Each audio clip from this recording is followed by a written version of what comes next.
Michelle. Daniel. OG Rose. And... Culturepilgrim is in the building. I tell you what. So Haven made some really good bread. Haven. Thank you. What's the name of the bread? It's called challah bread. It's really good. It's a Jewish bread, usually served at Jewish holidays, such as Passover. Or do we do it with butter? It's good with butter. Reed thinks it's good with butter. It's good plain, good with butter, either way. So do we think we can scale a business based on this bread? And in a manner that doesn't cause totalitarianism or oppression unintentionally? I'm saying learning the skill of cooking and baking at a young age is a great skill to have. Definitely. You can actually build that out to a business if you want There's to. always going to be demand for good bread. That's true. Definitely. Always going to be demand for good bread. Also, is it the Passover Unless the gluten-free or police Passover? get everybody. Passover. What's it called? What's it The called? Passover. The Passover. Then Passover. there will be no more Or good bread. or Passover. It's true. Whichever one. Right. Yeah, it's very good. Well, we are talking, there's a parallax conversation, we're a class that we've been doing, and it's the problem of scale is something that we're very interested in, OG Rose, because there's also this issue that something's going to scale. So, whether it be capitalism, plural, something is scaling. So if you don't think the problem of scale, then you're basically just saying, okay, you accept whatever has scaled. But then, of course, the 20th century is a long story of projects to scale going wrong and not going very well. So there's a wisdom in being skeptical of scaling.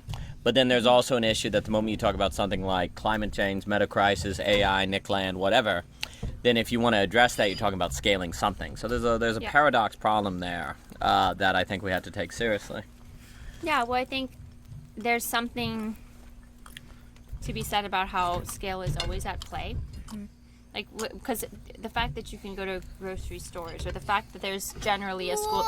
Bread with butter? Wow. There you Okay, go, see, I'll we want to scale the bread with butter. I do. I definitely do. Scale the bread I with love butter. cooking. Yeah, you do a Okay. good job on I it. want to cook too.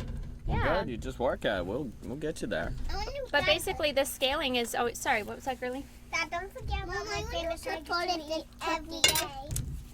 Grace does make very good eggs. They're very impressive.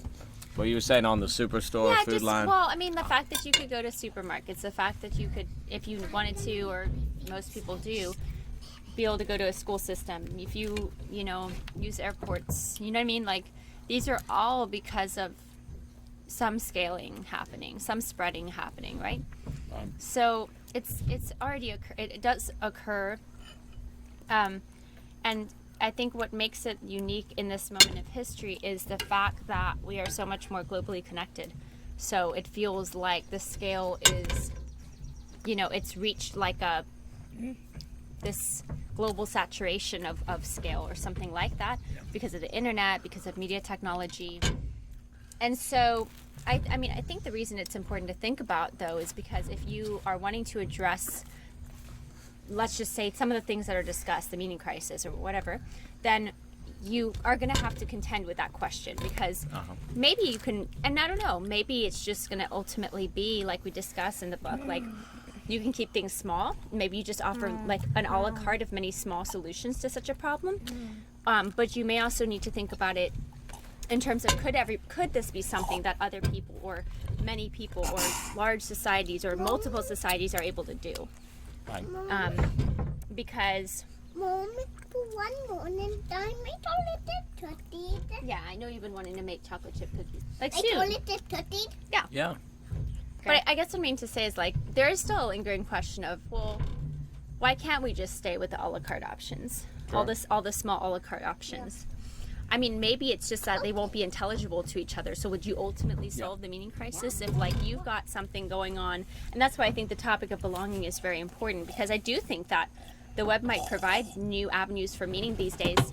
But if you find a meaning in something, okay, and all your family thinks that's kind of silly or like a waste of time, you don't have the belonging to situate that meaning. So Correct. That's where the scaling always comes into play, is in that like relational dynamic, I think. That's correct. And, well, I mean, if you make an isolated a la carte, you run the risk of the cheap to lose, right? Where you have these kind of tribal, self-insulated... a conspiracy gives you belonging, right?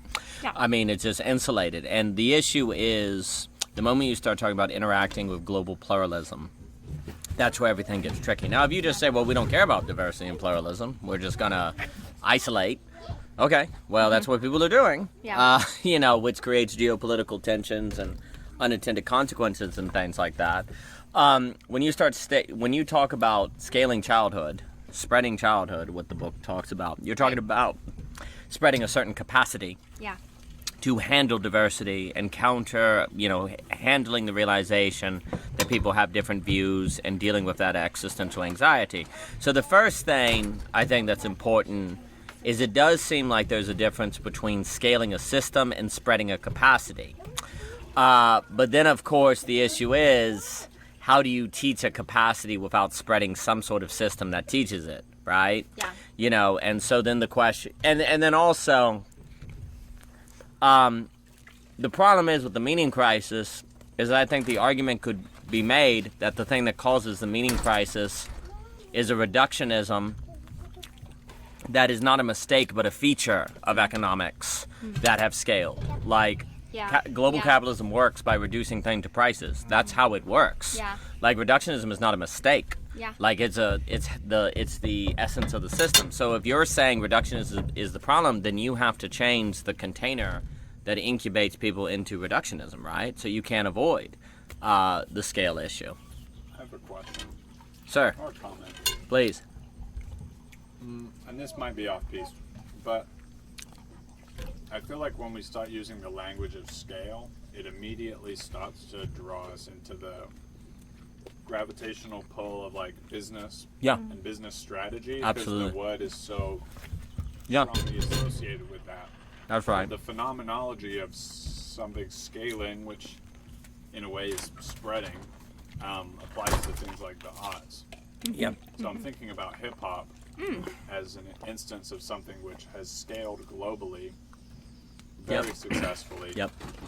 into pretty much every single culture, but was not something that was strategized. Correct. The founders of hip hop, the pioneers of hip hop, were not thinking, how are we going to scale hip hop? Yep. They were just really, really, really invested in the advancement of hip hop and doing hip hop. And then what you have in the instance of hip hop is actually two things. First, the nature of what it is evolving. It's not just you're scaling the same thing, but the nature of what's being scaled is constantly evolving with culture. Second of all, it's localizing. Yep. So you have German hip hop, you have Spanish hip hop, and there's communities in all of those different places. And they're all united by a shared love of hip hop, but they're all also doing a very different style. Yep. Yep. And there's a kind of highfalutin, high money, commercial top end of that, and then there's also a grassroots, like on the street corner version of that. Yep. They're both participating in the same thing. Yep. I think the hip hop, I think that's like the perfect example Yeah. and case study for what we are talking about, because I told you I didn't want an ant on the pot. you see a what? And A nest of ants, Oh. I'm pretty sure. We'll scrub it out. I see it. I'll get it, Reed. Yeah, don't worry about Um, them. Thank you. So the problem of scale, if we take that problem seriously in the 20th century, forces us to take seriously the address of spread. Ultimately, spread and scale are different. Scale is kind of bottom up, and spread has this kind of expanding circle. And culture making is very spreading, more so than scale. You could put it this way: if you get spread, you tend to eventually get something scaling to make the spread thing sustainable. But if you start with scale, you may never get a spread. Like you may never get the culture. And I think hip hop's a really good example of a kind of movement that spread, and then the system and the business sort of scaled after it. And that is often, I think, how basically culture making works. Like a new culture, like the liminal web, as we've been talking about, emerges. At the time that it's not sustainable, because it is also very important that scale gets you into business, it gets you into economics. I think a lot of people, that's precisely why they don't want to talk about it. But what we learned from Lacan and different people is if you avoid the real, eventually that repression comes out and gets you. And so if you don't want the meaning crisis to simply become a industry of public speakers about it, then you're going to have to create a culture out of it, because that's the risk, that the liminal web is just a collection of public speakers, right? That's what's going to happen if you don't transition to this question of spreading a culture. Yeah. It'll just be basically TED Talks, which I'm not even bashing that. That's a necessary part of the process. But to become, like we were talking about we've been talking about with long form dialogue, to start talking about a social imagination infrastructure that can address some of these pressing issues, you've got to take on the question of scale. But then, when you look at scale, you've got to look at the examples of scales in the 20th century or politics or business that just don't work, and you've got to think differently. Like, a lot of people have programs of new community, Game B, and different things like that, and they ultimately fail. The advantage of spread is you don't have to spread in being a spread of culture. It can work with what's already there. You just got to convince people to do hip-hop, right? Like, you have all the infrastructure. You have all you need there for it. You don't have to build a new economy. You have to create a new culture, and then the economy will shape around it. Kind of like you build it, they will come kind of thing in the Field of Dreams. So that, we don't always in our language hold a tough distinction between scale and spread. But there is ultimately in Belonging Again a distinction between the problem of scale and the address of spread, which cipher mentality, hip-hop, and all of that is a really good example. I think basically the community on the liminal web is like a cipher. We talked about the philosophy portal. It is a cipher structure. The cipher and the circling, the dialogos, they're all very, very hip-hop in their structure. It's a new form of hip-hop in the dialogue format, but it definitely has a hip-hop soul to it. Yeah, and I think that's all really good. It made me think about what y'all were talking about a little earlier. Take this to Pop. With the AI. What was Right it? there. The not AI, but the different tech platforms you were saying, or maybe what did you call them? Softwares, like different Softwares, yeah. So it's almost like that makes me think about what you just said, where it's like, okay, so you got the spread of the liminal web in the sense that people are like, oh, we can do this sort of thing, and people are doing this sort of thing, right? This kind of cross-pollinates from like different countries and continents.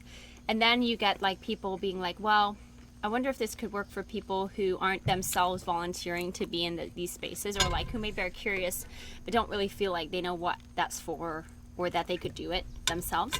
So then you get those sort of like tech structures that are like, let's see if we could scale this. Like, let's see if this is a program we could, whether it's sell or promote to other people or other communities that could help them facilitate better conversation or facilitate better understanding.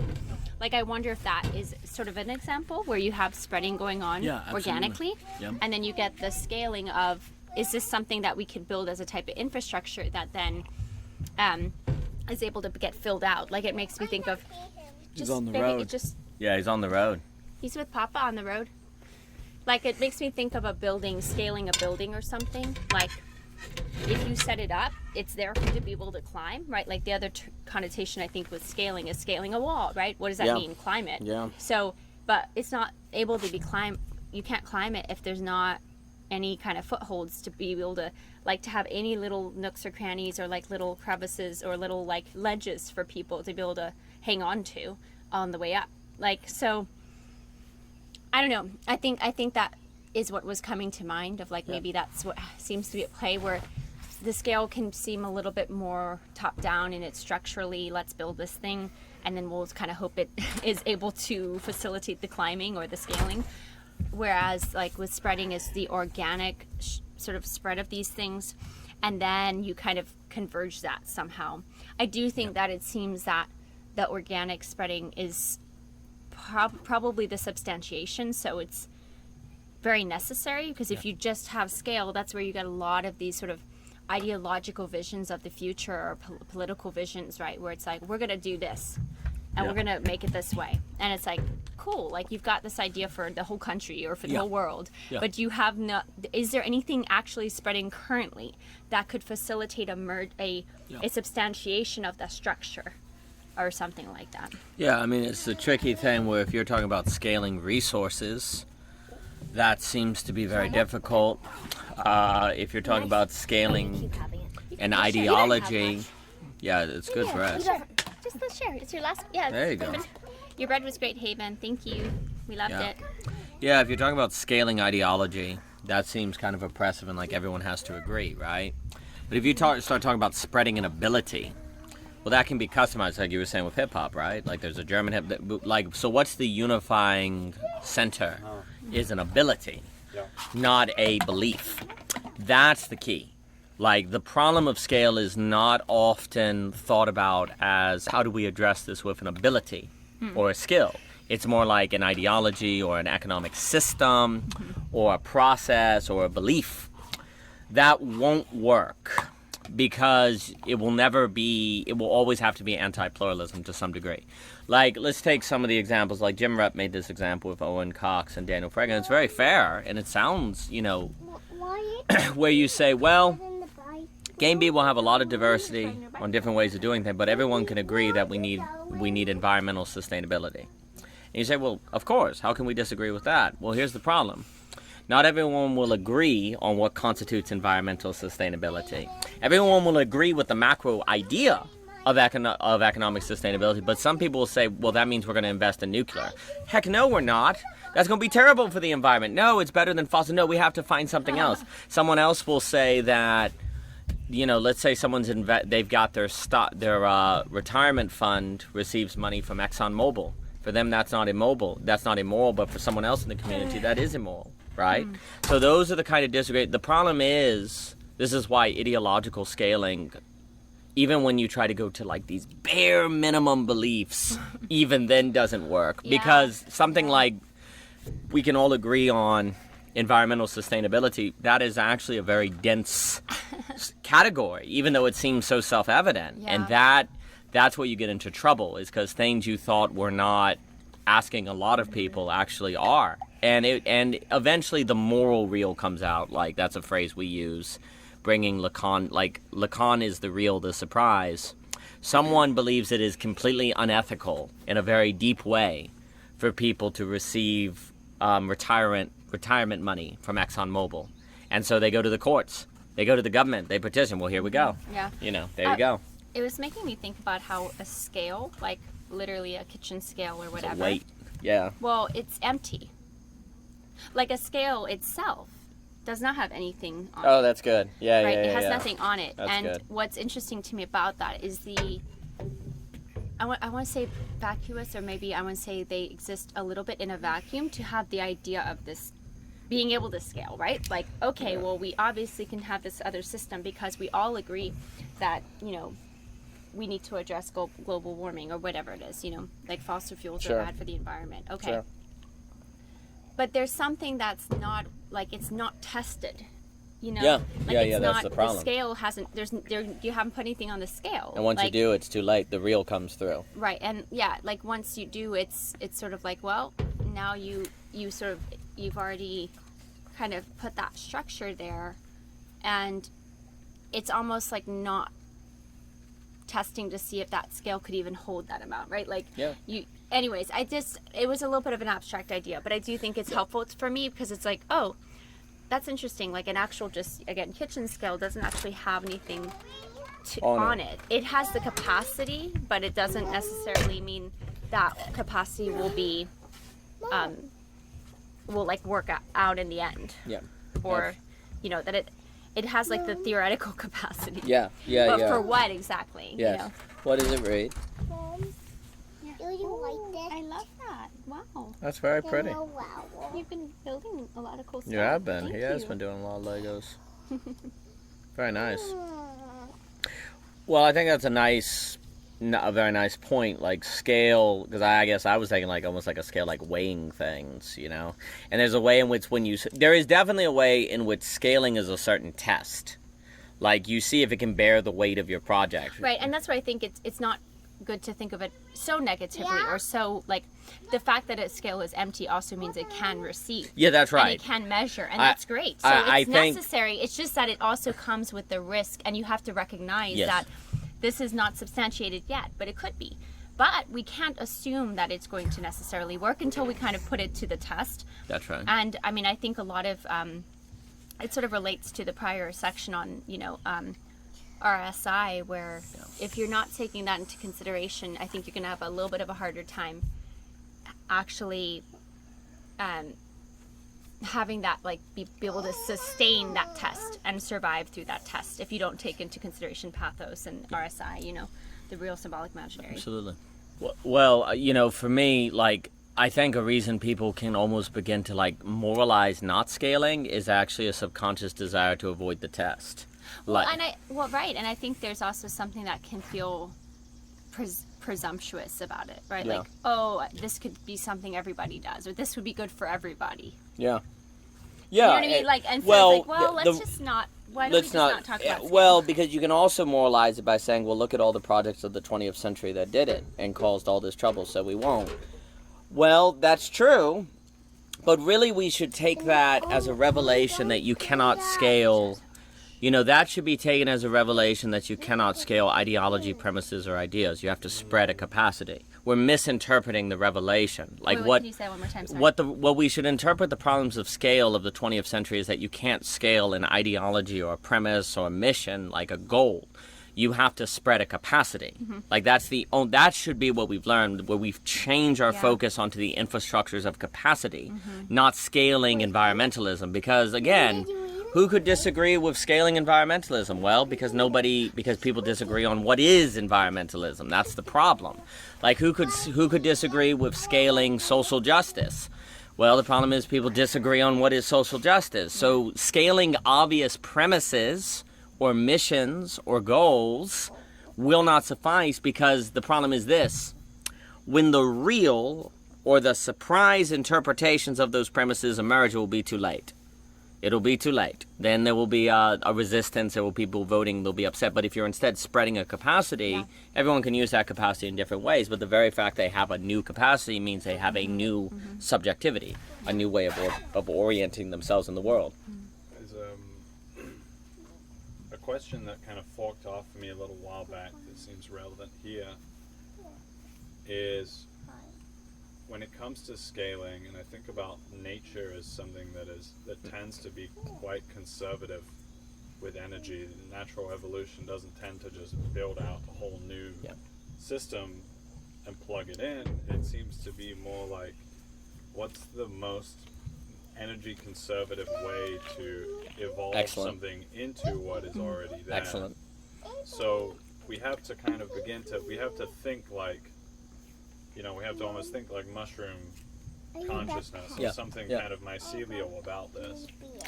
And it begs the question, what are the points of contact? What are the points of leverage? What are the existing scaled bodies that a new ability could potentially be plugged into?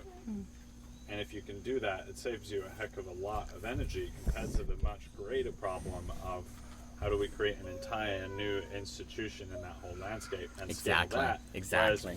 Whereas nature wouldn't do that. Nature would be like, how do I spread this virus of a new consciousness into all of those existing structures? You know, weave through them like a vine, and then transform them from within to become more fitted to what they need to be. So that feels like the direction to take it in for me. 1,000,000,000%, because there's a way in which a lot of the people talking about more environmentally sustainable systems are not thinking as the environmental is in that very initiative. Like, there's this kind of idea that we need to be environmentally sustainable. Okay, well then what does the environment do to be sustainable? It uses the least amount of energy in the most reusable way, right? There's a way in which the environmental discussion doesn't necessarily have message and meaning match. There's a certain disconnect that you see there. And what you see is, like, nature tries to work in the least energy using way that is also renewable, right?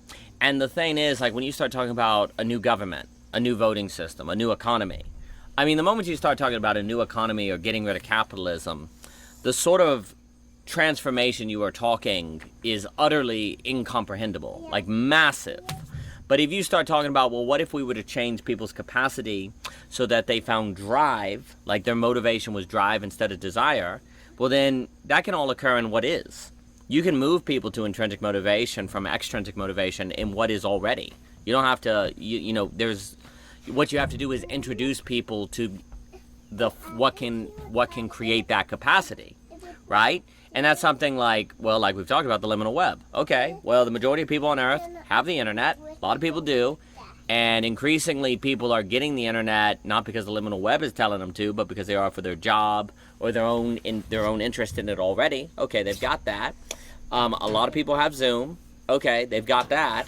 So the resources are there, right? And will increasingly be there. It's not like for your game, quote unquote, Game B project, you have to go and buy up a area of land off in a desert somewhere and start building sewage systems and building houses and doing all that different stuff. The moment your project requires you to buy land, you're probably in trouble. Like, well, let's put it this way. What you're doing is probably a communal effort, but it's probably not scalable.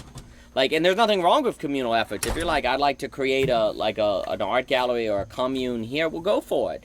But the moment you buy land and your project is bound to that land, then the scalability of it without making mistakes of the 20th century are quite low. Now that, again, doesn't mean building land is necessarily bad. Right. But the issue is, if you want to scale it, that means you want to get people involved who already have land. Right. Who already have property. So what are they going to do? Move to your place? Yeah. Give up their jobs? He took Papa bread. Wow, look at that sky. Good too. Was that just the two of them? Actually, let's sit here and look at the sky. Yeah. Hold Just on. blue. Yeah, hip hop is our key. It's funny you mentioned that. 'Cause it's for the whole book. Interesting. Oh yeah, we call it cipher mentality. Well, I think for me the question that comes from that, like, I think what we're doing is cipher, it's improvisational, but I don't think it's hip hop. Yeah. No, there I are don't different. think the attitude. I don't think the style elements of it, the aesthetic. No, I'm not saying it's. So like when you see hip hop, you know, you feel it. Not, I mean, I don't mean just like the performance of hip hop. Like when you see somebody who's dressed hip hop, well, they've got the attitude, they've got the energy. You feel that in a way that has a self-evident kind of gravitas. Sure. And It's not clear to me that liminal webness yet brings that. And also, I don't think the thing we're going for is everybody dressed in the same style. It's not like a... No. And I'm not saying, it's not saying to make like identically. It's analogous. It is what is the way that hip hop spread? What is the way that hip hop has come to exist in the world and globally? Right? Like that is a formal structure, almost like a business case study of, okay, well, what has been an effective means of what are examples where something spreads without totalitarianism? Like, what is an example of the things that are able to spread while honoring the cultures they spread into? Because that's, if you're talking about a problem of, if you're talking about scaling or spreading something that doesn't violate global pluralism, you're talking about something that can mix in with and work with what it is existing and transform it. You wanted to transform it and yet transform it in a way that doesn't betray it. Like, that's the trick. How do you transform without betraying? Like, that's really very hard. Like food, the spread of food from different cultures. Sure. Today I was watching a video about how ice cream was invented, and it was starting with Arabs using ice Wow. to cool their fruit, and then it was Persians figured out to put syrup into ice, which made gelato, and then the Italians ran with that and made tons of gelatos. Wow. And then at some point somebody had the idea of putting cream in the gelato, and then you had ice cream. So maybe deliciousness is also kind of part of it. Yeah, Well, absolutely. It makes me think of, that was great. It makes me think of what would we talk about nutritious, Layman Pascal talks about nutritious Yeah, experiences. layman's, yeah, exactly. Yeah, because if you, I think nutritious experiences make me think about the fact that it works with something everybody already has, which is hunger, right? And that is a type of lack in a way, but basically that thinking about creating nutritious experiences, it's also something that like people desire that, but it's also not something that's like totalitarian. Like it comes Exactly. with some savior complex. Like we're gonna, there's many things that people will want and feel like, wow, we're desperate for that. But is it something that's like ultimately manipulating them or controlling them, or is it something that's actually offering them like the nutritious experience of life? Yep. And I know those things can be hard to parse because sometimes, well, why wouldn't like getting like some sort of nationalistic kind of sentiment or whatever like become, could that not be both? Like the risk of totalitarianism, but also like a genuinely nutritious experience for somebody. It can before global pluralism. It can when you had natural geographic restrictions. The issue is the changing historic background. Yeah, that's true. I mean, now nationalism as such can only provide the same belonging isolation if it's isolationist. Because if you encounter other nations that make you realize you could be different from them, then why are the way that you are? And that brings the existential questions. And so much of the problems in the world today are actually at their root existential. And so, look, if you could find your identity in your nation and you didn't have the capacity to easily get on a plane and travel, then that could be sustainable. But now, it proves on average pathological. But no, I think what you're saying, like, yeah, that's what the other case studies we make is beauty. You can spread beauty, nutritious experiences, Layman Pascal said. Like, what you want to do is spread the conditions that increase the probability of people having experiences of flow, of beauty, of dealing with lack, of long-form conversation. Like certain experiences that seem quite magical when you have them. You know, Layman will talk about magic, and there is this sense of what you're describing is spreading the conditions of magic. I mean, it has to also be that way, because one of the things we talk about in the book is the distinction between problem solving and problem preventing. Right. Problem solution always has an advantage over problem preventing because you see the problem that you solved. Yeah. Like if I get You sick and feel take good about it. if I get sick and take a pill and I'm not sick anymore, then I see evidence that the pill works, right? But if I exercise and never get sick, Right. then I can take that as evidence. I'll never know that necessarily is why. You can't be sure. You can't be cannot sure. No, or as sure. Especially if there's not a cultural script to support that. Yeah. Yeah, well, it's interesting because the form of a lot of considerations, because as you're talking, I was thinking about, like, okay, well, if it's ultimately about spread, why are we thinking about scale at all? But I guess in a sense, the reason why is because there is this ultimately, either people focus too much on scale already without the concept of spread, or people do spread, but they're resistant to, they're almost resistant to thinking about it in terms of scale, because they're like, well, then I'll betray the spread. I'll betray the authenticity of what that is. It's ultimately... When really, it's like, because I do think that it does often associate itself with, like, business and getting other people on board and blah, blah, blah. Yeah, I So, mean... And then I'll say one other thing. But yeah, I mean, again, the book is not going to try to claim some hard use of the terminology. Ultimately, we're arguing for the scaling of conditions that increase the probability of the spread of childhood. Yeah. That's what's tricky. It's a bothness. It's a dialectic between scale and spread. And that's helpful because I think, spread is kind of already happening anyway. Yes, like, exactly. For example, something is spreading. Yeah, like, our immunological landscape is always in connection with things that are spreading certain potentials and capacities for our bodies to become more robust in our immunology, right? Our immune systems become more robust. Yeah. So that's happening already, okay, right? It makes me think of children, like actual children, right? And how they do this kind of, they're much more likely to put dirt in their mouth or do this or kind of, be running all around, like this literal spread of the human being. And that's happening already. And then what the scale does is that it's almost like the parents, right? They create the structure, they create like the boundaries, they have these things that help the spread be sustainable, I want to say. Yeah. Maybe. I don't know if that's too far with that analogy, But there's a bothness there. Like, the problem is a lot of people that scale don't ask, what am I spreading?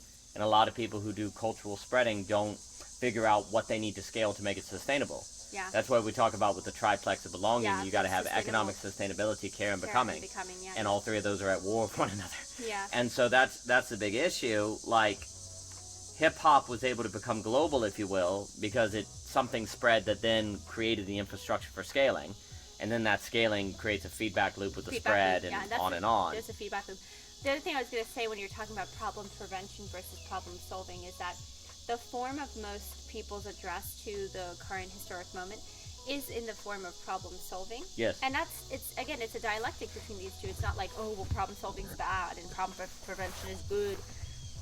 But there is something about the fact that it's always kind of sometimes trying to step into and make another system versus, do this sort of like sublational thing within the system that exists, which would require a lot more of the prevention, right, or preparing, right?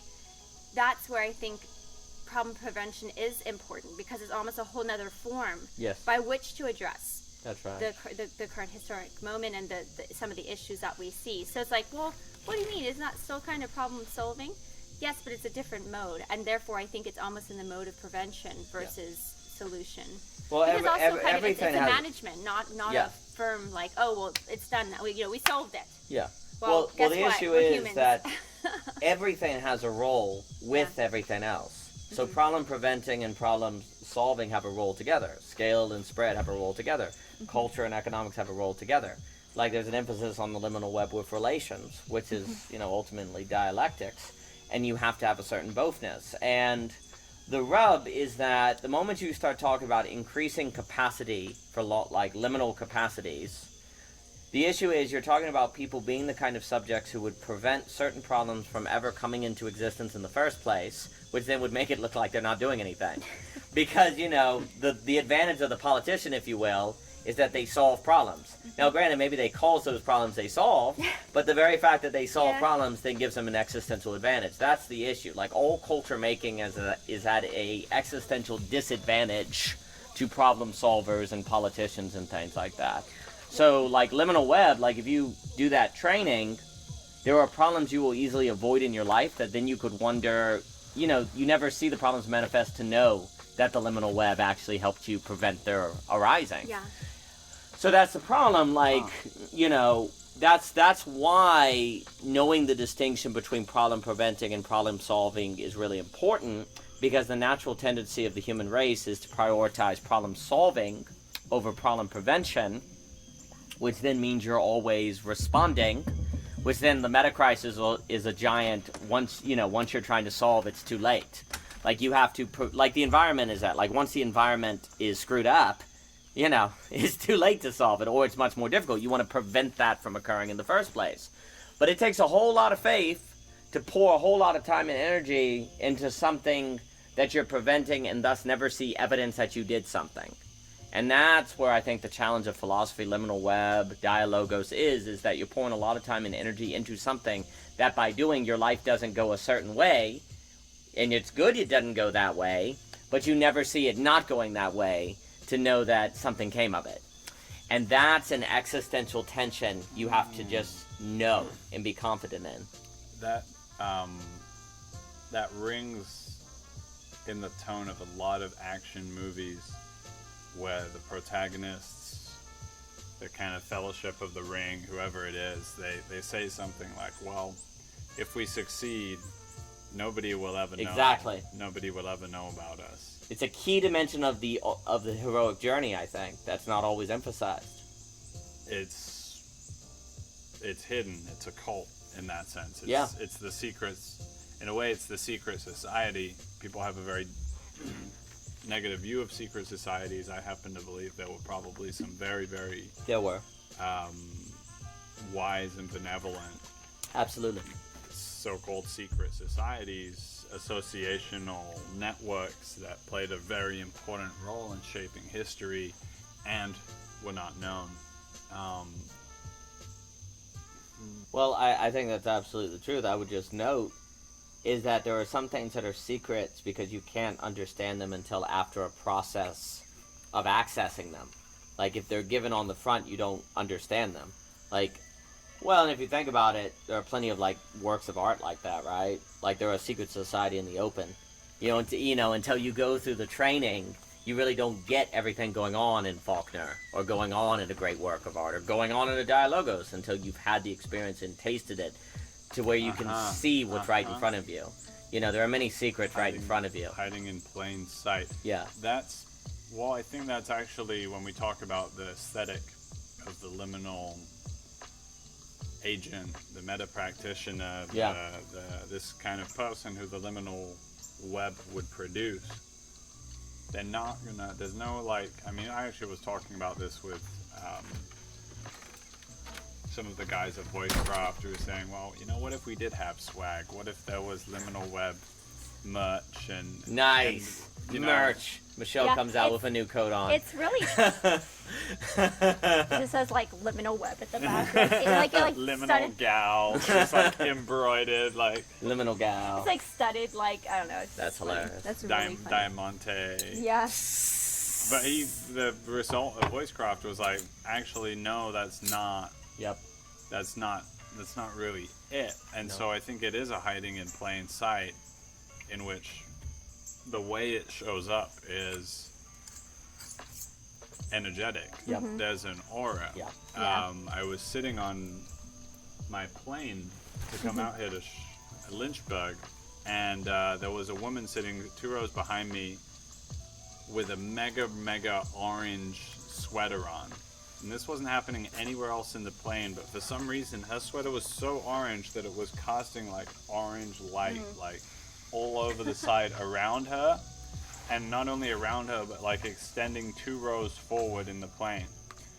And I thought, that's how the aura functions. That's how somebody who's operating, who's got a deep level of consciousness is operating. When you look at them, it's just a sweater, but there's this extra effect that's actually spreading and influencing all around them. To circle back though to what you were saying, if we participate in this wisdom cultivating path, then we don't make the mistakes we would have made, and therefore it's not clear to us that being on that path was the thing that afforded our life to be so wonderful. Yep. Yeah. I want somewhere alongside that though, that is the more kind of, this is maybe where liminal web and say Christian religion are distinct, because in Christian religion you do have the conversion experience. You do have those very clear case studies of like, my life was in the gutter, everything was so dark and terrible, and there I had the awakening, and I turned. There was a turning, there was a metanoia, maybe we say, and then everything started to get better. Now, to what extent is the wisdom in the liminal web and that kind of faithful orientation actually, are those very different, or are those dovetailed? Because if they're dovetailed, it contradicts what you're saying. It suggests that actually there are conversions, there are experiences of radical transformation. Yeah. And maybe the problem therein is actually the capacity to testify to those. In Christian culture, what I've realized through my recent dialogues and forays into talking with Christians is they have this idea of testimonial. Oh yeah. It's a very common, it's part of the parlance. It's like, oh, you're doing testimonial. Testimonial is, here's the story of how God came into my life, or Christ came into my life, and how it transformed it. Yep. The liminal web doesn't have testimonial, and there is a kind of letting go, and there's like a courage, there's a letting go. To circle back to the hip hop, like there's it's not just that they're dressing a certain way, it's like there's an intensity of ego realization that the hip hop artist brings, where it's like, I'm gonna spit my shit and you're gonna hear it, and I'm not like wrapped in this self-doubt. I'm ready to throw down, and and so to what extent does there's a feeling I have that liminal web still like some of the associational energy with that doesn't yet have the solidity of that, which is an interesting contradiction because liminality between states. But then what's demanded of this to give testimonial or to show up in a way that's very potent and leaves an impact on people requires something that feels more solid. So there's a question in there that needs to be articulated. No, excellent. So there's a few things that come to mind. First off, that notion of the aura and the coat, the orange, was extremely good. I think we have to think, when it comes to the question of spread, we have to think things like, spread, attraction, like when you're attracting people in versus like selling them in. Like they see something beautiful and it brings them in. We have to think in terms of skills and capacities, not beliefs and ideologies. We have to think networks more than buildings. So there are these different. So the first thing is there's a whole slew of different metaphoric associations that come to mind, and there are many researchers, whether it be I.A. Richards or Lakoff or Postman or Hofstadter, etc., who really warn metaphor and categories are not decorations of thought, they're the very ground of thought. So if you don't have the right metaphors or categories, the thinking that follows will suffer. So we have to see the address as on this realm with things like, again, capacity, skills, actions, attractions, networks, and so on. Second, there's a very good point on the difference between liminal and Christianity. I think a lot of people in the liminal web have had a conversion experience in a sense, where they've seen it and they've done it like, wow, this is it. There isn't so much a testimony culture, there's a content making culture, because it's on video that people can see. But then at the same time, what can happen to a lot of Christians? So there's something you brought up that's really, really important. In hip-hop, there's a move to a confidence. Just because you have a conversion experience actually doesn't necessitate a movement into confidence. Because a lot of people actually enter a closed-mindedness by not allowing difference. That seems like confidence, but really it's just closed-mindedness. And the conversion experience, you could always later in life say, well, maybe that was just my brain psychologically tricking me. That happens to a lot of Christians, where they have a conversion experience or they really see Jesus make a difference in their life and then later on doubt it or attest it to something else or something like that, right? Likewise with the liminal web, there has to be a transition to a confidence at some point, whether it be the commonality is both require some sort of movement into owning the thing. And for the Christian, a conversion experience does not necessitate owning the thing. Now, in Christianity, there are differences between conversion, baptism by water, baptism by fire. Now, there is the mystical experience that can be very intense, but that's not necessarily the same and seems to be rarer or something much further on the journey for people. And likewise, there can be the super fiery dialogos, like circling experience, where there's no doubt at all that there's something here, right?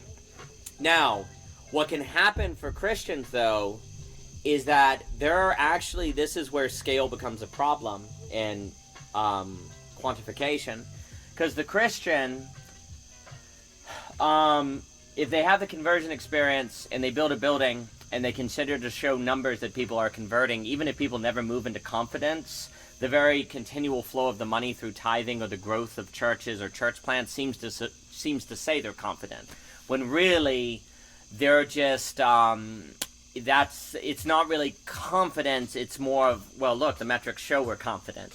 It's not an inner confidence. It's more of an actually avoiding facing the existential depths and questions by replacing them with business metrics.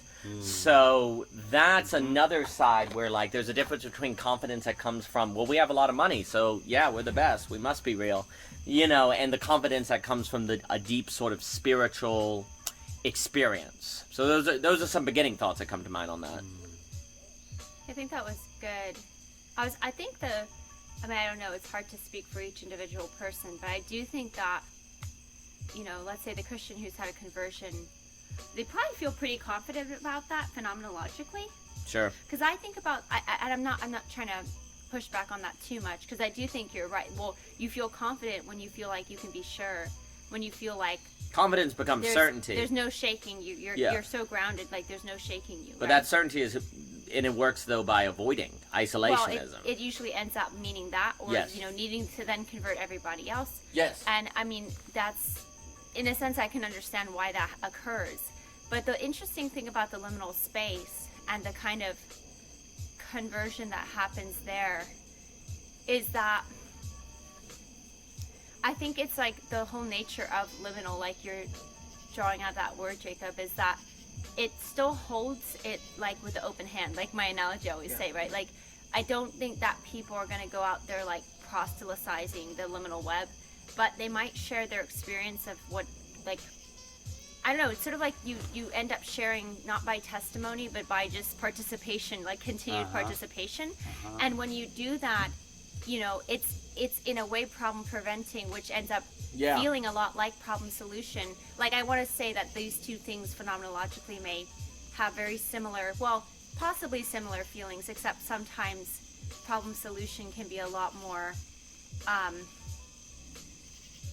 do I put this? Like, you get that kind of affirmation of like, okay, great, it's solved, right? Whereas prevention, it made me think of the word pre-venture, like when you problem pre-venture, and what the liminal space offers is that you venture into concepts, into considerations, into interpersonal dynamics or things like that you get meta about it, like we talk about meta talk, like before you actually venture into before you actually like before, because you're sitting at a Zoom talk, like you're not actually, like, in a way you're not really venturing into your concrete existence, but it's meant to be a really great feedback loop between the pre-venture and then the venture. So in that way, it's like that pre-venturing is what ends up being the problem preventative aspect of it. Yeah. Where, because you actually thought through it, or like took a minute to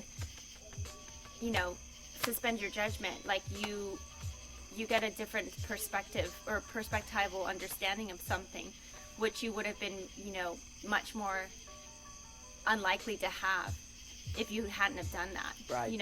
I think too, even if you were to try to do testimonies for the liminal web, because like I was telling Jacob about how much, like, actually connecting with people in the philosophical realm, making deeper friendships, connecting more, having regular conversations, how much that helped me get out of a lot of like anxiety around the 2020 years and stuff like that. Even if I were to give a testimony about that, somebody couldn't really understand what that means, like, because they're just like, I mean, they might not believe you, and because I don't blame them. I mean, like, they don't believe. It's like, what is there to believe? It's not like you're saying I became a Christian and so I believe in God, and then the person's like, oh, I get that because I believe in God too, and He changed my life in this way. Like, how can you make that? I don't know. There's something that I don't know if you can make it intelligible, but I think you can make it experiential for people by how it does change you. Yeah. And then people can actually notice change, hopefully, because of that. But the other thing too is that, like, the mission isn't to, like, explicitly to change people, but it does end up doing something to you that I think will create that transformation. Yeah. It's so fascinating how the propagation of liminality occurs. Yeah. Is very different to the propagation of a religion. It's not about being the most vocal, dominant, or ideologically solidified person in the room. Right. It's like you lead from listening. Yeah. And it's subtle, and you might be the one that's listening whilst everybody else is sharing their more concrete ideas for a long time. Right. And then you come in and you just, like, plant something that kind of starts to be, like, it produces some kind of solvent effect on the conversation, but you do it in such a way with such a skill that it starts to just have this field effect. You start to bring people into the liminality, and your skill is that you're holding it down so that people can actually feel what it's like to be in it. And then they kind of stumble into a space of exploring uncertainty or maybe stumbling into a Dialogos even, but they don't. It's very subtle how it happens. It's a kind of magicianship. Like it's not revealed. The mechanism isn't revealed, but it occurs nonetheless. Yeah. And the scaling mechanism of something like that is at a field level. It's at there's a kind of invisible level. It's not necessarily the kind of thing that can be easily put into a metric. It's a faith, and it's like kind of like a faith and field based phenomenon. It's not entirely just a matter of faith. There is a kind of Field work. There's a field science to what's going on there with how it's having effect, but because it's invisible to our senses for the most part, it is kind of on faith. How that operates. Yeah. Are you saying field, like that field, or like a felt experience? I'm sorry.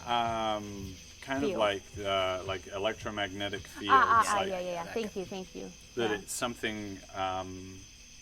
Something is rippling through that we can't see in the same way that electromagnetic waves, gravitational waves, all these things are rippling through, and so the liminal consciousness also. Yeah. But really quick, I think it's important you bring up religion because it's I think the reason why we're talking about scale in this day and age in Belonging Again II.1 is because, well, if you've got a time in which, like post-Nietzsche, where there's this sort of sense of, well, God is dead and maybe we could create a new religion, like it's important because it also, really, to be honest, I feel like one of the most primary movers and shakers in the realm of spread and scale is religion, right? Like, because guess what? Everyone is a child of God. So that's already like able to be something that anyone is able to connect with and say like, wow, I find a sense of meaning, of belonging. And that's why I think there's like, people really need to take religion seriously because it's been doing this for a long time. But if we want to think about the heart of what religion is trying to do with all of that, it's important to, again, consider what is actually happening in the dynamic of spread and scale, Yeah, I'm really, really, really feeling where does the liminal web? We're all children of liminality. We're all people in a liminal situation. Same here. Yeah, we're all people in a liminal situation. We're all children of liminality who are trying to be more helpfully webbed together. Yeah. But then from the religious standpoint, we're all children of God. We're all incarnational beings. We all have souls, and yet the liminal web is holding something that is beyond a particular religious framework. Yeah.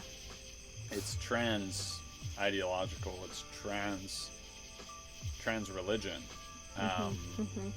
It's transpersonal. And so it's like some way God is working through the actuality of liminality as propagated through this web. And also there is some way in which the webbing of that web in relation to those access points, those divine languages that are so universally propagated, figuring out how to relate to them, how to incorporate them in a way that kind of plugs in to what's there without regressing to its lowest level, but kind of bringing it up, like allowing it to evolve or at the very least enter into the liminality. That feels like maybe the very, very core to the project at this point, as far as I'm seeing it. It's like you need to plug into foundational mainframe, which is God and religious hardware. Yep. But you are not trying to do what mainframe is doing. You're trying to be that fungi. You're trying to be that that fungal intelligence that comes in and connects with the different parts that are there, but also creates a more complex, a more interconnected kind of consciousness and awareness and relationality, not just at the level of ideas, but the level of being. Yeah. And when people experience that, we have to have faith that truth speaks, embodiment speaks, joy speaks, wisdom speaks, energy speaks, and that's working at field level. Yeah. And if people are exposed to that long enough, or rather in the right way at the right time, it has effect. And we can take courage and confidence slowly in that is so, and somehow cultivate the confidence to move with the liminality more fully. But it's not quite the same as the confidence of knowing exactly what it is we're doing, which is tricky. Yeah, well, it is, just some if you were doing jazz before jazz was a genre and people knew about it, and someone asked, so what are you doing? Why should I come to your concert? It would be very difficult, right? The history of the introduction of basically all new art forms have this problem. The only way to get jazz is to go see jazz. Because it's like, hey, what's going on here? Yeah, what's going on? And in fact, a lot of people in America, when jazz started, it's like, well, that's not real music. It's very interesting, the history here. It's like, well, that's not real conversation. That's not real religion. That's not real whatever. It's like saying, well, that's not real music. And it took a really long time for the kind of assumption that music required sheet music to be music to go away. Because that's always, that's still an existing kind of discrimination, if you will. It's like, well, if you're not reading it off sheet music, then it doesn't count. If you can't write it into sheet music, it doesn't count.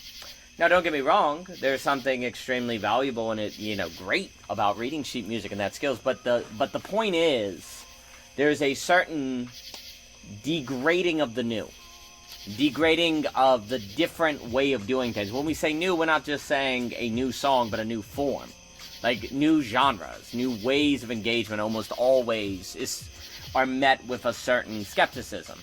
Now, in business, it's the same thing, but the mechanism of proving itself is through market competition and market forces, right? So the fact that there's skepticism toward the new is not exclusive to arts, but the mechanism of the testing is in fact different. Eventually, to introduce new art, you simply have to expose people to it.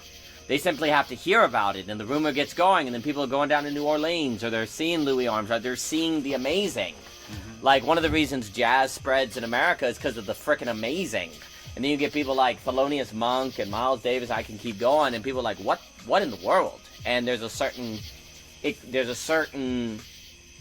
art, culture changing has a certain exposure, a certain shine that has to gradually manifest for people to see it.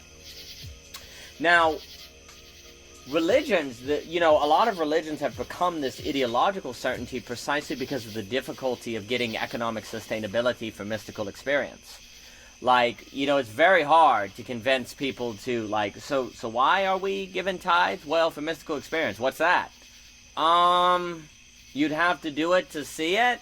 Okay, buddy. I gotcha. Sounds like a scam, right? But it's like, well, it's because we're doing 5 missionary programs in Africa. Oh, okay, here's some money. One of the issues is that economic forces pushes people for... This is why the problem of scale is, for me, a very good framing problem. It shows you why things have become the way they are. The issue of verification and scaling and sustainability pushes people away from the qualitative to the quantitative, from the mystical to the real, and then you get the ideological problems, right? So here's the issue. Ultimately, the problem of scale, to lead to the address of spread, has to somehow figure out how to show, like jazz, show the mystical, on scale, show it. Because otherwise you go into the same problem that's always, the transparency problem of the mystical, you could almost say. The mystical transparency problem. How do you make the mystical transparent to people, or more transparent to people, in order to make them buy into the program to make it sustainable? Because if you say by getting them to do it, well, that means you need to train them. And how are you going to train them if you don't have the sustainable system there to have the time to train them? You see what I'm saying? It's like a circular problem. Well, this is where the technology of Zoom, YouTube, video, all of these things are very powerful. Because imagine how much quicker jazz would have spread in America if you had video technology, back in New Orleans. Like, imagine if people could have seen these things, right? Like, imagine, if people had videos or had readily accessible testimony of people who had spiritual, mystical experience, think how different things would be. Right now, you just have to happen to know somebody. For most of history, you just happen to know somebody who had the mystical. That was just not very likely, right? So social coordination was not efficient. Mystical coordination was not efficient. Dialogos, art coordination was not efficient. Now it can be. And so with that infrastructure, as people are patiently tarrying with the concept in the faithful, confident work that doesn't give in to the temptations of ideological certainty, there is now a technology to increase the probability that patient work can be seen, that it can be spread, and thus reach far more people. If let's put it this way, if in human history on average 2% of people were mystical, I'll just use that term, it is possible to now that maybe it could be 14%. And that would be an incredible increase if you go from 2 to 14%. Maybe not 80, but if you could move to 14%, well, that's world changing. I mean, that's millions upon millions of people, and I think that's possible now. But it will only be done if people in liminality understand their cultural strategy. Like, if you think your cultural strategy is to buy up property somewhere, buy a building, and start like a local community and convince all your friends to move there, I'm not saying that's bad. I'm not saying that can't be good for you, but that's not going to be the global address. It simply can't be, because not everyone can move to the same location. And if they do, then it could just be like, well, isn't that what people in the past did with religious freedom? They moved to a new place, they escaped. Yeah. Like, that's not a deal. That's not living with pluralism. That's escaping pluralism. Like, game B only works if you live with game A. But then if game A is causing global catastrophe, that's not an option, is it? So that's the problem. Like, you can't have... Yes, this is... Yeah. This is kind of the... I don't know who put this, maybe Terence McKenna, maybe Teilhard de Chardin, but there's no blank spaces left on the map. Right. There is no physical frontier to go to move to. There are only cultural and metaphysical, ontological frontiers. Yep. No, that's exactly right. So then, whereas in the past it was easier to show the frontier because you could point to a map and say, we don't know what's over there, basically the liminal web is like showing a map of a frontier. Like, it's like the only way to show a frontier. It's like, how else do you show a metaphysical frontier except people doing it? And that basically was not possible until now. You have to either encounter people and experience them, or you have to encounter the artifacts and the art that those people were 100%. making. And what is the probability of the average person on the planet encountering a person that did that? Very low. Verified. Yeah. Just very low. But the probability of the artifacts is, of course, much higher. But here's the problem. For most of history, the artifacts was a still image or words on a page. Yeah. It wasn't the emotion. It wasn't the faces. It wasn't the body. It wasn't the dance. So the artifacts were dimensionally too low. They weren't advanced enough, right? Now it's possible for advanced artifacts. Very visually, you can really see the experience. Until now, the technology of an experience, like a artifact of an experience, that technology was not there. Right. Now people say, well, is video the technology? Not really. It's part of it. Like Zoom, the liminal web, what makes that artifact, that experiential artifact, unique is a combination of audio technology, video technology, conversation skills, recording from the side so you can forget you're being recorded, Like there's a bunch of like the faces. You can see people's faces when you talk to them. For most of history, a movie was like it required a big budget, a Hollywood script. It had a story. It wasn't like a just pop on and talk thing, right? So video was needed, but until now, it wasn't able to be put together with other things to make this unique artifact. And that's what I think is important, because it's like, it's not merely the video camera that makes it possible of capturing experience. It's the camera at high enough of a quality that the average person on Earth can access it across the globe and instantly communicate with other people across the globe who are simultaneously interested in capacity skills. You see, that's why this technology is so unique. It's the combination of all those things together that makes this liminal artifact possible. And that's not even, I would be hard pressed to say that technological horizon has existed for more than 5 years. Like maybe 2015, but I don't think so. The average person didn't have high enough speed internet, let alone Zoom. Like the access to what is needed for this artifact is extremely new, in my opinion. Yeah, 5-6 years, I would say. Yes. And there's two examples that come to mind for me that kind of demonstrate what you're talking about coming into actuality. The first one is an artifact that I made recently out of the conscious cannabis ceremony that I did with Brian Sprague and Jordan Bates and Corey Yeo. It was a really great conversation. We had the dialogue, and then we had the sound healing ceremony, and then we talked about what happened. But then, as soon as I made that, I had an artistic vision for making a kind of movie out of that. And so I cut all of that down, and I made a 4-minute short film which took extracts from the dialogue. It took the music from the sound ceremony, so you had music running throughout, and then I put little text prompts and I put visuals. Nice. And it's like you distill the essence of the dialogue into this kind of hybrid mega artifact, which is very, very, very, very rich. And I think this is part of the direction that it has to go in. Beautiful. In terms of helping people to see what they can't yet see and hear what they can't yet hear.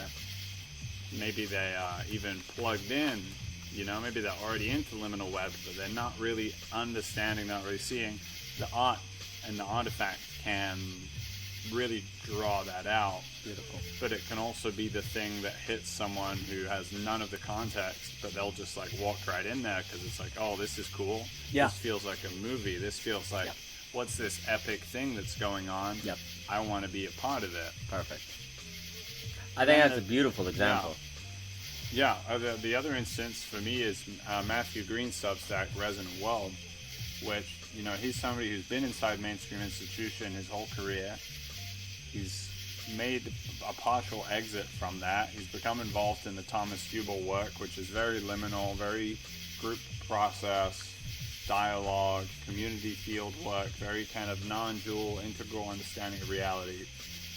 And he has created this Substack to be the world for that community. And as a consequence of being very involved, he's got all of the people in that community signed up to his Substack. And many of the, I don't think he's got like 28 paid subscribers or something, which is not enough today to give you a livelihood. Absolutely not. But it's a significant signal in the right direction. Yeah. Absolutely. If people can create meaningful, artful resources that speak, what's the liminal world kind of publication, right? Somebody could do that.